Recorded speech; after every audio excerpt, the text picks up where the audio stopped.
So I wanted to shoot this video because I recently took in my Jeep Gladiator to Larry H. Miller and wanted to kind of talk about the experience that I had because it was not the best experience, so that hopefully anybody else that is going in, taking in their vehicles, doing any of that stuff, you don't have to go through all the same kind of stuff that I went through. So I took this in because it had a blown turbo, and I also took it in for a recall.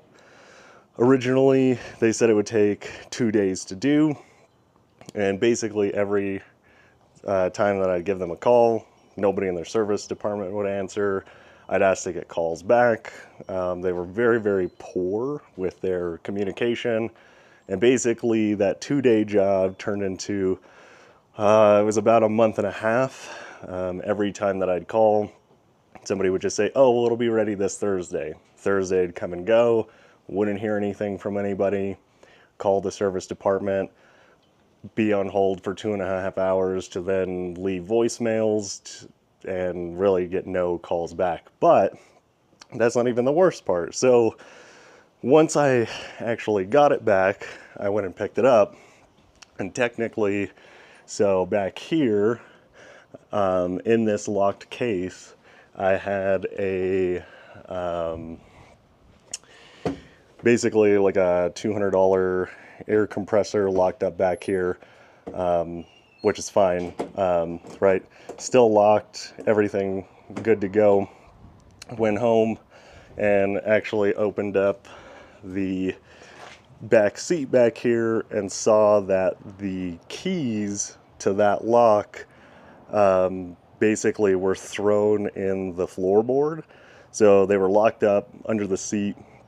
Obviously somebody at the department had to have gotten in there, rummaged around all my stuff, picked out the keys, unlocked this, and then basically took the air compressor out, relocked it back up, and that was basically, you know, one of the things.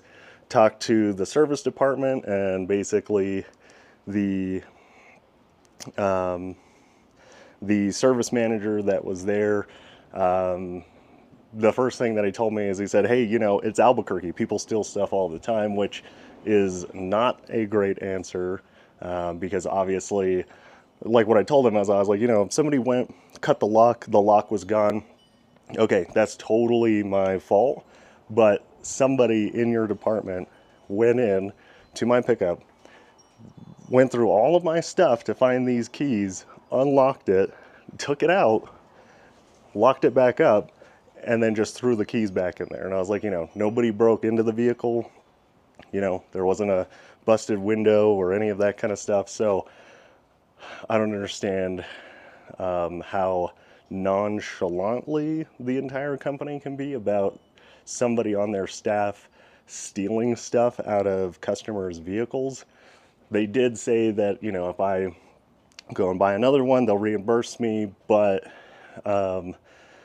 the reality is I asked them, you know, multiple times, like, hey, you know, you guys got cameras, can we take a look at the cameras, can we see who it is?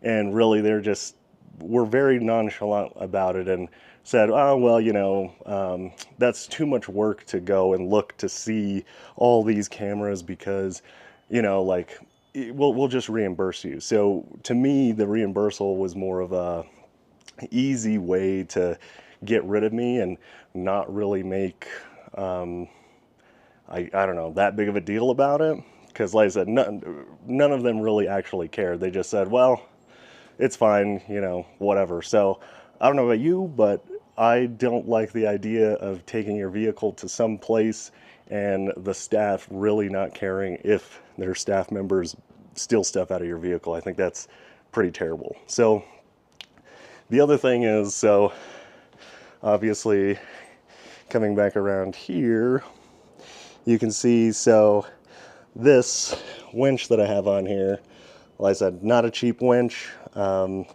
Basically all these cables, they didn't put back. They just threw all this stuff here.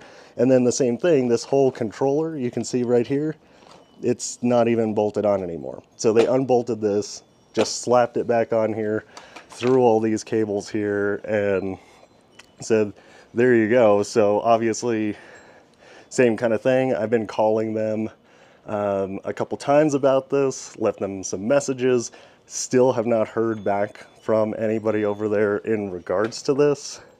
And that's really the whole time that I have worked with them, that's how it's been. So one is, the crappy part about that is now basically I'm gonna have to go through every single thing because I don't know what they didn't put back on this vehicle, because they told me that they had to take it off, do a bunch of stuff. So I have no idea how the wiring is going to be. I have no idea how, like, what they took off that's not back on here. So like I said, it has been one of the worst experiences that I've had working with mechanics. One of the worst customer experiences that I've had working with anybody. So my big thing is I would just warn you, like, just don't take your stuff to Larry H. Miller, because like I said, they're just not great people.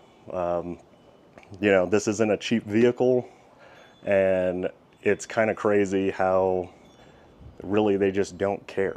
So that's really why I wanted to put this together, kind of talk about it, because like I said, I don't want anybody else to have the exact same kind of experience that I had. Yeah, so like I said, just, you know, be warned if you take it there. Like I said, I haven't had a great experience. Looking at some other people, they obviously haven't had very great experiences. So yeah, and that's basically what I have regarding working with Larry H. Miller.